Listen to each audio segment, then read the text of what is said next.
Welcome to Franchise Marketing Radio, brought to you by SeoSamba. Comprehensive high-performing marketing solutions for mature and emerging franchise brands. To supercharge your franchise marketing, go to SeoSamba.com. That's SeoSamba.com.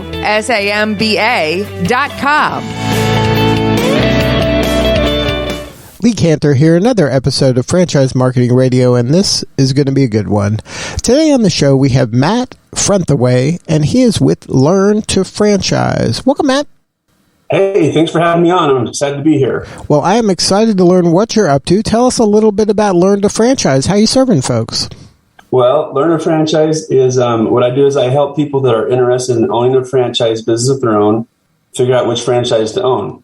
So to put it simply, I'm a matchmaker between the person that wants to own a franchise and finding the right franchise that matches up to them. So they're super happy with it. So what's your backstory? How did you get involved in the franchising world? Well, I came into it a little bit backwards. I've been an independent business owner my whole life. And back in 2014 and 2015, I partnered with a friend of mine in a boxing fitness concept called Legends Boxing. And we had one location.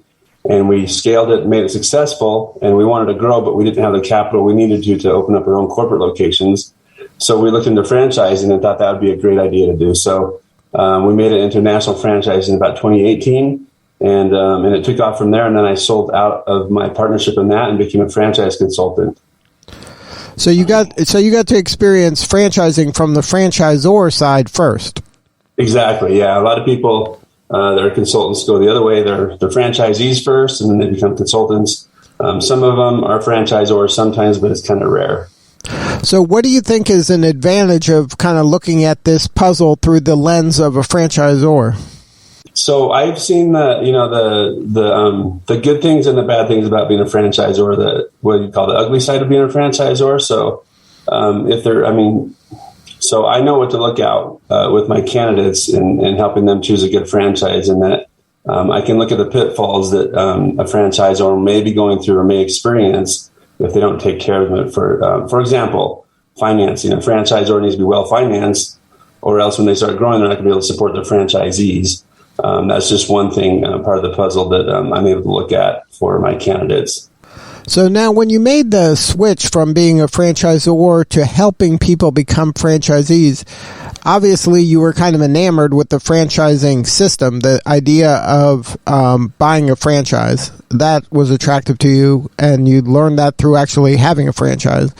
What kind of made you make this kind of, in some ways, a drastic switch from, kind of running this empire business of businesses to helping other people just kind of get into business? Well, so I learned through the School of Hard Knocks as far as being a business owner, and was I able to go back to my 20s? If I were able to go back to my 20s instead of starting my own independent businesses and trying to figure out the hard way and the wrong way to do things and scale my businesses, I would have rather own a franchise because I learned that franchises are already scaled for people. It's just kind of a turnkey business system, especially for those people that have never been in business for themselves before and want to be. It's a good safety net, and it's a great track to success for them to accelerate their level of success. I wish I would have had that when I was in my early years. And so when we made a franchise, I saw that and I'm like, wow, I wish that would have existed. I want to provide this for other people too, so that people can minimize their risk in opening businesses. So if somebody is considering a franchise, what are kind of some of the things you have to educate them about? What are some of the maybe misconceptions they think it is, and you have kind of the experience to tell them what reality is? Well, I think probably one misconception that people don't know is sometimes they think the franchise is going to do everything for them. And that's not the case. When a person owns a franchise, they are the business owner. It's their business. The franchise is there to help them, give them their operation systems, and give them support. But the franchise is not going to do it for them. And so that's one misconception that people need to be aware of, is that they will be in business for themselves and they need to put the effort in. The other thing is there's a reason they're buying a franchise, and they need to follow the system of the franchise because they've proven to be successful. A lot of people forget about that part and they become mavericks, so to speak, and they kind of go off the reservation and try to do things on their own in their own way.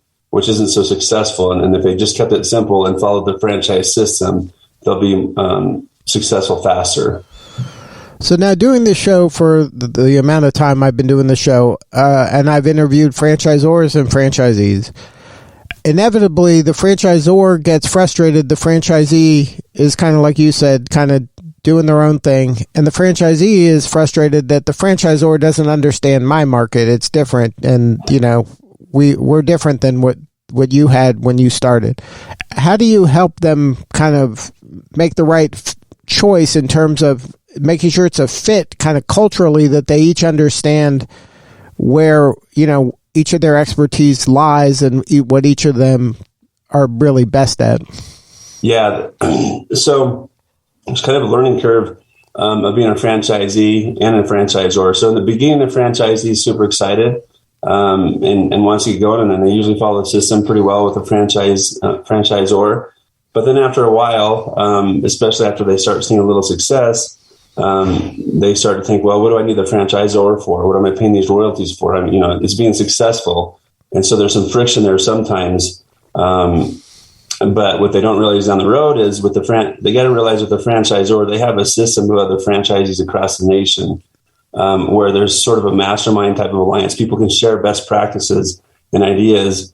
And as you and I know, economies change, markets change. The franchisor isn't always going to know the answer to all the questions, but they do have the wherewithal and the mental pool to pull from to make changes and pivot, which benefits the franchisee. So to put it simply, I would just tell the franchisee to be patient, trust the system, and work together with the franchisor to come up with solutions instead of trying to fight them.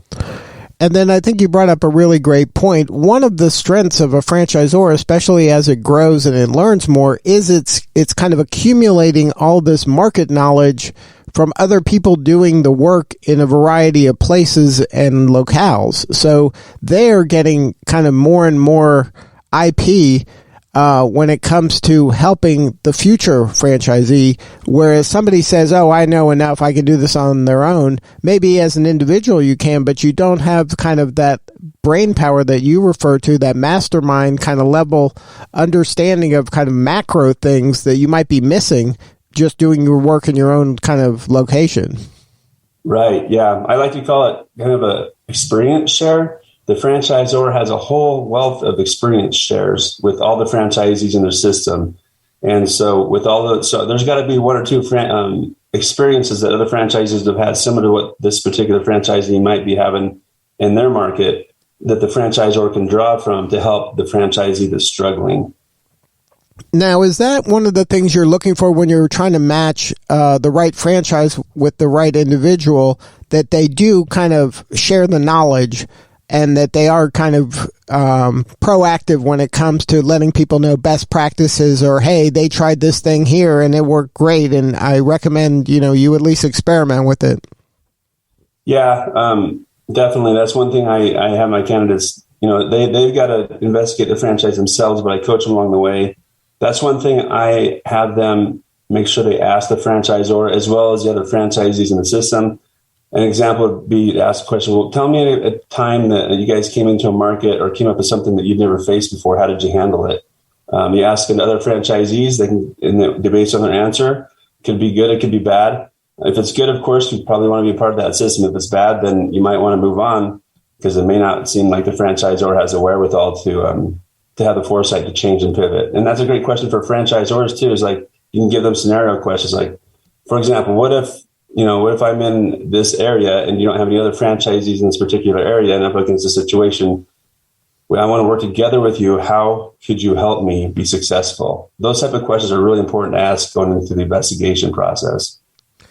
Now, are you finding the franchisee of today is different than maybe the franchisee when you started kind of working with them? Is it like, are people looking for, at one time people were buying a franchise and it was one shop in their neighborhood and, that was good, or maybe they buy a couple around and, adjacent neighborhoods.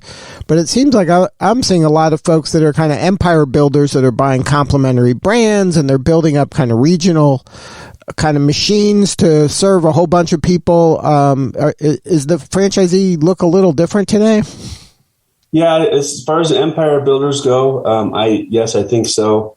I don't know if this is a brand new, what I'm going to tell you, if it's a brand new concept in franchising, but it seems something that's catching on, and it's what I call going deep, or some people call it going vertical.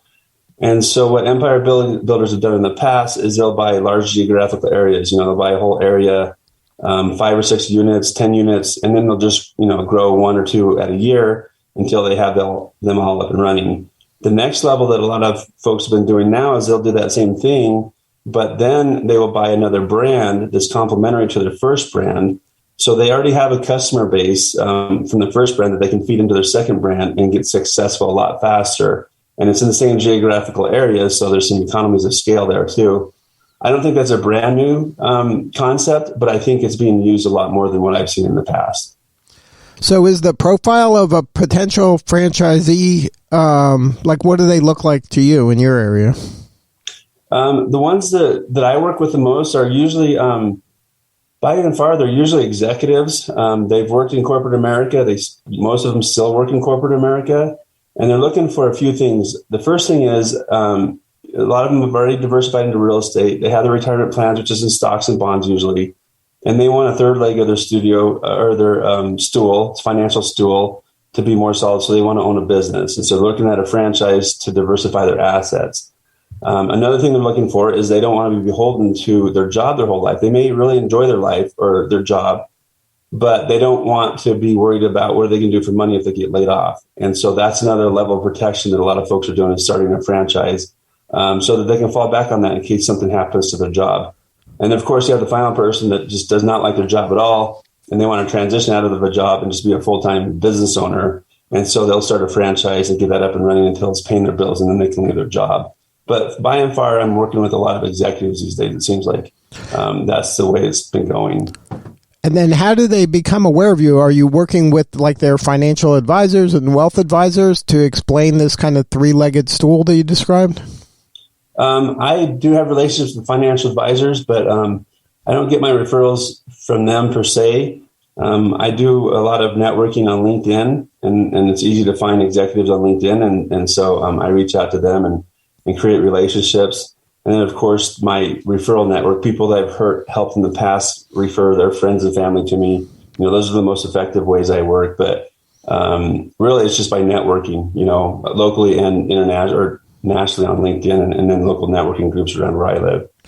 Now, are there certain trends in franchising that you're seeing today that this is a good opportunity for certain kinds of franchises? You know how they have these trends come and go, like some things, frozen yogurt was super hot a while ago or cupcakes, all of a sudden you see 5 of them popping up in a market. Is there certain trends right now you're looking at?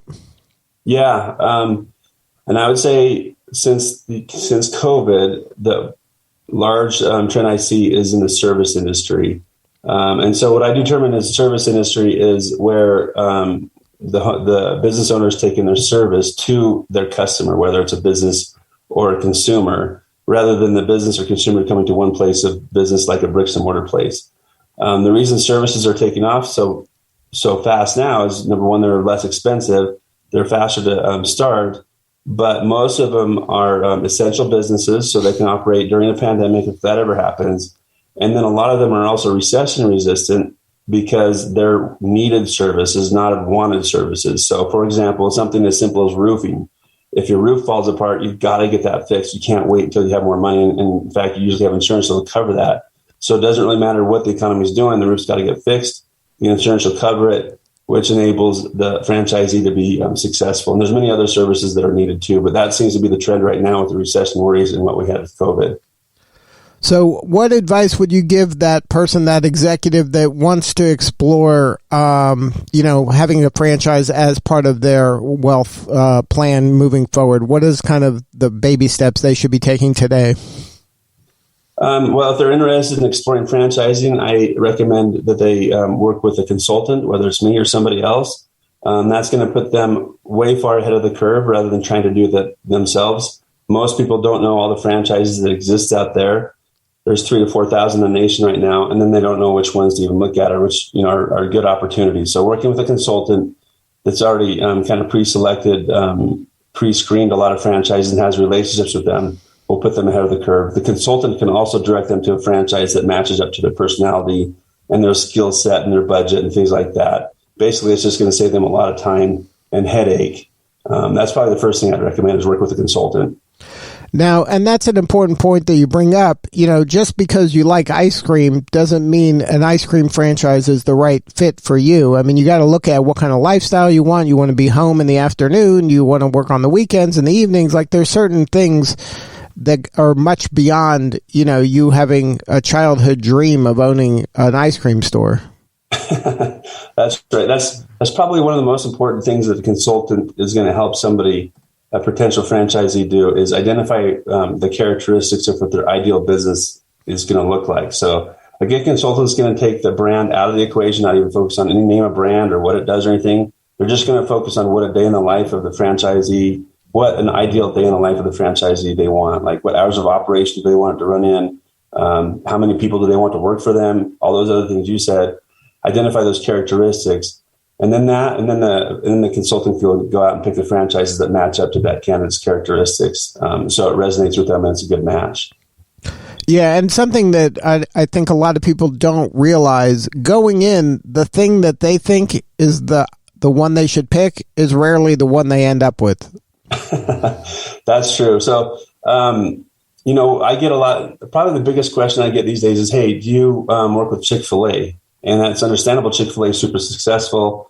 And I ask them, well, what do you like about Chick-fil-A? And they say, it's just so busy. There's always a line going out the door and around the drive-through for business. And so I like to point out to them that maybe it's not Chick-fil-A that they want. They just want a business that's super popular and needed and busy. That's the characteristic they want. Something that they want to have a service or a business where people want to do business with it, like Chick-fil-A. It's not necessarily Chick-fil-A they want. Yeah, and that's an important distinction, and that's why it's important to work with a consultant like you to help them kind of ask and answer those tough questions. That's right. Yep. You get to ask them a lot of questions they never considered before. One question I ask folks that they haven't really considered kind of goes along the lines of begin with the end in mind. And the question is, what's your exit plan for your franchise? Do you have one right now? Even if they don't own one yet, like 5-6 years down the road, is this something you're going to want to sell? You want to keep it and hand down to your children? Do you want to open more units? That's just one simple question a lot of people haven't thought of before, whatever their answer is going to determine what kind of franchise they should get into as well to match up to that plan. Yeah, this isn't like buying a candy bar when you're leaving the grocery store. This is a big decision that you need a professional advisor to help you kind of walk through scenarios. Right. Yep. So, Matt, if somebody wants to learn more, what is the website? My website is Learn2franchise.com. 2 is the number 2. So learn the number 2 franchise.com. If people want my free ebook, it's the top franchise industries in the nation today. It's a great ebook that'll explain all the industries that are on fire as far as selling right now. They can go to learn2franchiseebook.com and get a free copy of it. Good stuff. Well, Matt, thank you so much for sharing your story today. You're doing important work, and we appreciate you. Thanks. I appreciate you having me on the show, Lee. All right, this is Lee Cantor. We will see you all next time on Franchise Marketing Radio.